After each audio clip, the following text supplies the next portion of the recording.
One more thing. I think I know why Jason Kidd is doing the things that he's doing right now, and I don't think you're going to like it. Today's Locked On Mavs. I'm here because I have to be. Dallas is going to get a seat at the table. It's me versus the machine. Nice penetrating thrust to the middle. People forget about Frank. Hot man, the hot player. Wait. One more thing. Yeah. Fired up. Welcome. You're still locked on to the Dallas Mavericks, your team every day. My name is Nick Angstadt, and I know why Jason Kidd is doing the things he's doing. Today's episode is brought to you by FanDuel. Right now, new customers can bet just $5, and if your bet wins, you get $300 in bonus bets. Use across the app. Head to FanDuel.com to get started, and our sponsor is not the reason why Jason Kidd is doing the things that he's doing. But today, I watched this Mavs-Wizards game, and I'm still here in the American Airlines Center, and I saw a quote that Jason Kidd had. He said the Mavericks are shorthanded at point guard position. After he said we're going to run Cooper Flagg at the point, and we're going to run the offense a little bit different, and we're going to do this. And you know what? Like Jason Kidd, if you remember who Jason Kidd is as a coach, as a manager of people, there are times when if Jason Kidd doesn't get the things that he wants, like things just start happening, or things like all of a sudden you'll see like something over here, like what's going on? What is that? Jason Kidd. The perfect example is Jason Kidd with the cup of Coke, right? And he's sitting there with the Coke cup, and all of a sudden, like he walks onto the court, and he's like, I don't have a timeout, but I'm going to get somebody to bump into me and spill this Coke all over the floor. The Mavericks not playing a point guard is Jason Kidd spilling the Coke all over the floor. Because that's exactly how it looked like this Mavericks team was playing. And I think what's happening is he's trying to make a statement to Nico Harrison, hey, I don't have a point guard. Hey, I don't have a guy that can go out and actually win me games. You said you built this win-now roster, Nico. You built this win-now roster, and this is who I have at point guard. I have to play either D'Angelo Russell, who was signed to the taxpayer mid-level exception. I've got Brandon Williams, who had showed some flashes, but had not played a consistent role. He only played a consistent role for like 18 games at the end of last season when everybody was hurt. I have Jaden Hardy. I have Ryan Nembhard, who's a 5'10", two-way guy who's a rookie. I've got Cooper Flagg, who's an 18-year-old point forward, or just like a forward who should be playing the four and playing out of position. And I think it was admirable for the Mavs to try this too big approach and to try and approach it like this. But this offense is so bad. The things that I'm watching are so bad. They give me such little hope in terms of, all right, they're going to turn this around. Oh, they just missed a bunch of threes. Oh, those shots look good. That's not what I'm seeing right now. That's not what I'm seeing for this Mavs team. And I really do think Jason Kidd is making a statement. I think he's making a statement that I don't have a point guard right now. Go get me a point guard. Go get me a real point guard. I don't have Kyrie. And for him to even come out and say, like Jason Kidd doesn't say things on accident. Well, he does say some things on accident. Jason Kidd does have some things that he says in the media that are purposeful. He comes after some people. He mentions certain lineups. There was a couple years ago where I tweeted out that actually Dwight Powell in the starting lineup was better than Maxi Kleber or Christian Wood in the starting lineup, and Jason Kidd used that tweet, specifically referenced it to say, hey, you guys are saying this is actually the best way we should play, and that's why we're not playing Christian Wood. We've seen stuff like this before from Kidd.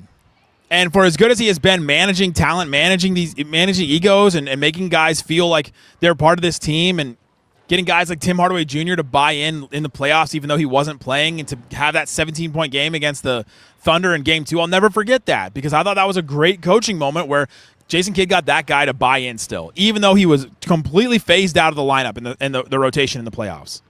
He still got that guy to buy in. He got the Mavs to the finals with a center that was a rookie in Dereck Lively. Like, he has been a good coach. He signed an extension, and I was saying great things about him because I think he has managed this team well.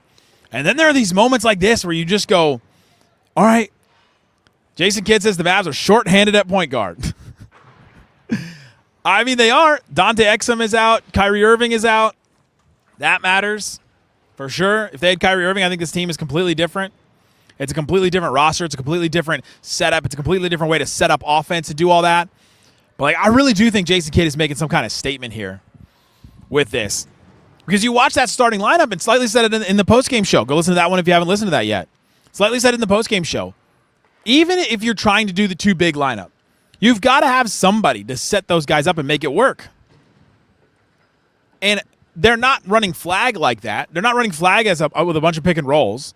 They're not running him with, all right, you have the ball, you drive, you go make it happen.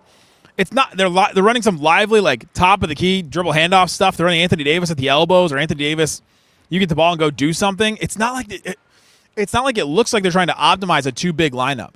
And then even like they're not even running a too big lineup a lot of times. Lively only played like 19 minutes in this game, and Gafford is out. What is he going to do when Gafford comes back?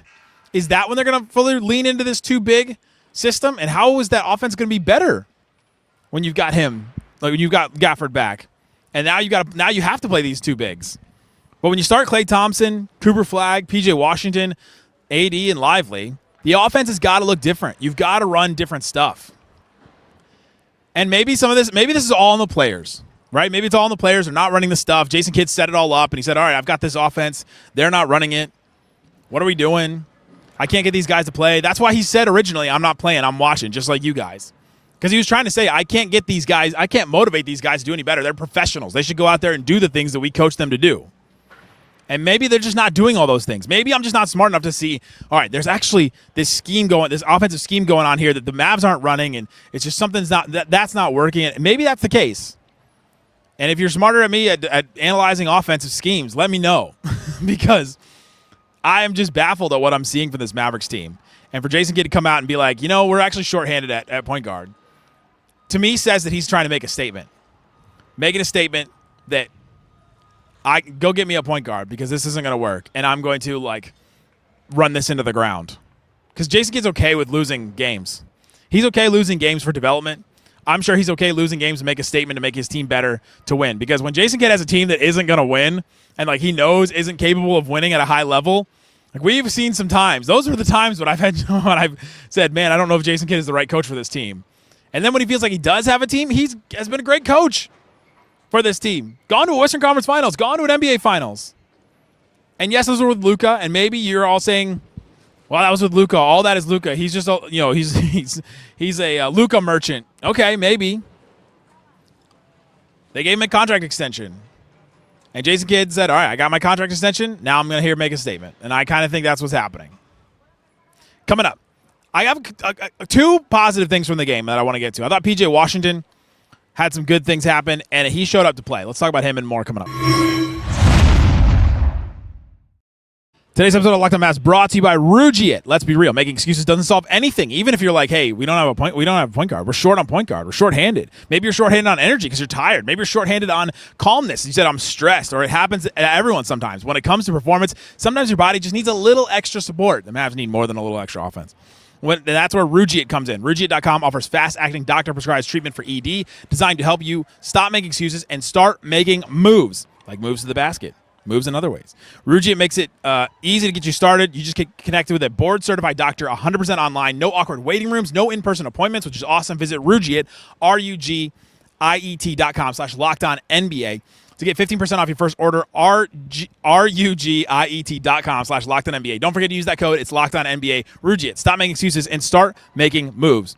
Today's episode is also brought to you by FanDuel. NFL season is here. You can do all kinds of stuff with FanDuel. Go check it out and see how you can make sports maybe a little bit more interesting for you and a little fun as you're watching some of these games. Go check it out and see what you got. The Dallas Mavericks. There's got to be another game on here, right? Maybe we go to their playoff odds. Maybe the Mavs playoff odds have changed. Oh, they don't have them on here. They don't have them on here either. Mavs to make the Western Conference. Let's go 8th seed. Man, the Mavs have been completely taken off. Even FanDuel doesn't know what to do with these Mavericks. I'm looking all over for FanDuel odds for the Mavs, all over the place. But you do have Cowboys odds. Go check out those and see what you can do. And right now, if you're a new customer, you can bet $5. If you win, you get $300 in bonus bets to use across the app. So put it on something you know is absolutely going to happen. If they have like Mavs under made threes, maybe that's the one you go to. So what are you waiting for? Visit FanDuel.com to download the FanDuel app today and get started at FanDuel.com. Please gamble responsibly. Shut it down! Let's go home! Yeah, so one more thing, a bonus episode of Locked On Mavs. We're talking about how I think Jason Kidd's making a statement with this game. And I hope so. I hope so because that game was absolutely awful, absolutely brutal. It was brutal to watch, brutal to see. There were a couple positives, though. And I want to try to leave you with something good because I thought PJ Washington, he had 8 turnovers. I thought that his teammates kind of we're not ready. The offense is disjointed, obviously, and so he's trying to do some stuff. He had 8 turnovers, so yes, we'll throw the 8 turnovers out there and say, yes, P.J. Washington had 8 turnovers. They were not good. Some of them were boneheaded decisions, of course. But he's running the point guard sometimes in this lineup.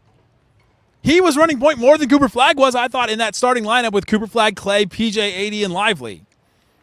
And he shouldn't be a point guard. He should handle the ball sometimes. You should be happy if he's like your 4th playmaker and you go, oh, he can actually run a couple of things for us here and there. Not, hey, he's bringing the ball up for us and actually getting us into our sets. So, yes, he had 8 turnovers. But he also had 18 points, 9 boards, 2 steals, a block. And he had a moment in this game where I just thought he was like, all right, I'm actually going to show us that we got a little bit of fire. Like, we've got a little bit of action, got a little bit of stuff going. In that second quarter, 6:42 left, the Mavs are starting to lose their lead. They were up by 14, and then they were down. I think they were down 2 at this point, or maybe more than that. And PJ gets a loose ball. PJ is going up for a rebound. Tristan Vucevic of the Wizards, the center, comes up behind him and boxes him out from the back, like pushes him in the back. And PJ Washington takes umbrage with it, turns around and like takes his one arm and doesn't like full hand grab him, but just like pushes him with his arm down to the ground. And Vooch kind of got a fell down. He definitely got pushed, but he fell down. PJ got called for the foul, and he stood up and he stood on business like he does. And like then all the Mavs came over, and it's like, show some fight in this game. You're losing your lead, show some fight. And I thought PJ showed fight in so many different ways. And then a couple minutes later, Flagg has this great push down the floor, this drive, spin, he kicked back. PJ hit a 3. PJ hit 2 threes. Mavs had 10 threes the whole game, and he hit 2 of them. But he had 18 points. And he just had some moments where you're just like, man, PJ came to play today. And I love to see that. I love to see that he was ready to go, because he was a guy, talk about a guy that could have been all down in his luck, like, man, I might be out. The Mavs have Anthony Davis now. They've got Cooper Flagg now. They're going to replace me. But he gets a contract extension. He gets the start. And maybe that's what's got some fire under him right now. But I thought he came to play. He had a moment in the fourth quarter when the Mavs were making this little run, when they were actually trying to come back. It was a 10-3 start for the Mavericks, and then right after, PJ had this drive where he drove and he bumped Corey Kispert as he was doing a Euro step. I don't know if I've seen that very much, except for like Giannis do this move where you're like doing the Euro step where you step over and you step back again, but you're bumping at the same time. Like the amount of body control and core strength it takes to do that, I thought was impressive. He got the end one. Crowd got back into it at that moment. It was 90-96, and the Mavs started to actually have some real room. And then like 2 minutes later is when Naji Marshall had that rebound. He pushed it down the floor. Flagg drove it. Huge, massive dunk where his legs hit the stanchion. The whole crowd, that was the biggest pop I heard the entire night here in the AAC from the crowd. Like, that was a really big moment. And I thought PJ Washington was part of all of it. In the first 2 games, he has been the consistent one. He's been the consistent force for this Mavericks team. Like, the force for good. Not force for winning necessarily. This team is not winning. But the only force for good that I've seen really consistently in both of the games. Cooper Flagg, 18 points, 6 assists, 5 rebounds. He had a steal, he had a block. He did have 5 turnovers. He had 3 fouls. He hit 2 threes. And, like, we're just seeing things here and there from him that you're like, all right, I'm starting to see the vision. Like, I'm starting to see the vision for Cooper Flagg. Now, there's a different vision out there, but I'm starting to see the vision for Cooper Flagg because you see what he could become. That he does have some of those Jason Tatum type moves where he can drive, he can spin, he can pull up and hit jumpers. And you see the vision with him. He had a great play where he drove and kicked it to Max Christie. I was in that fourth quarter run. He drove right into the post, and I love when he drives in the post, posts up a little bit, kicks back out to Max Christie for a 3. Wizards called timeout at that point because the Mavs were only down by 8, and they had started to really like get back into this game. But the Mavs turned this game around when Cooper Flagg had the ball. 6 minutes, 21 seconds left. Cooper Flagg almost loses the ball at half court because he's the one bringing the ball up finally. He's bringing the ball up, almost loses it because of the pressure, and then just walks right into a 3. And the Mavs were only down by 4 at this point. And that was a huge momentum play too. Absolutely massive. He had a 3 with 4 minutes left too. Put the game at 102-108. Flagg had just some awesome moments where you see, all right, some of the pull-up jumpers, some of the stuff to get into his bag, he's got. And I was excited about it. There you go. That's a little bit extra. Jason Kidd has a statement that he's making. PJ Washington came to play. Cooper Flagg starting to get into his bag. We're starting to see him be comfortable. Check out more stuff from Locked On Mavs. Check the links in the description or the QR code wherever you see it for different ways to follow the show. Thanks so much for listening to Locked On Mavs. Peace out.